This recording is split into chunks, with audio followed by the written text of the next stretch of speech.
बे सेंग्राया 11 बोसोर बैसोआवनो शेयार मार्केटआव आगान होदोंमोन आरो 11 बोसोर बैसोआवनो गावनि गिबि शेयारखौ बायदोंमोन। 13 बोसोर बैसोआव गावनि इनकाम टेक्सखौ सुख'दोंमोन आरो गावनि लोगोफोरनि सिगाङाव बुंनानै लादोंमोन दि 30 बोसोर बैसोनि उनाव जुदि आं आरो फुर्ति जानो हाया आं बिल्डिंनिफ्राय बारजुमनानै थैगोन होननानै। बे सेंग्राया 13 बोसोर बैसोआवनो गावनि फोरोंगिरिनिख्रुइ बांसिन रां खामायदोंमोन आरो 16 बोसोर बैसोआव 50,000 रां डलार खामायनायनि रेकर्ड बानायदोंमोन।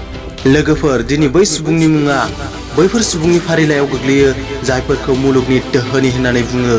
गुबुन दोहोनि सुबुंफोरा गावनि खामायनायखौ गावनि सुखु गोजोन ऐश आराम खालामनायावसो खरसा खालामो, नाथाय वारेन बाफेटआ गावनि दोहोन दौलतखौ दान होनायावसो फोथायो।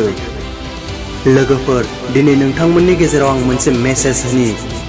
नोंनि जिउआ जायखिजाया थासारियावनो थाया मानो, नों जुदि साक्सेस जानोब्ला गावनि स्किल्सखौ डेभेलप खालाम।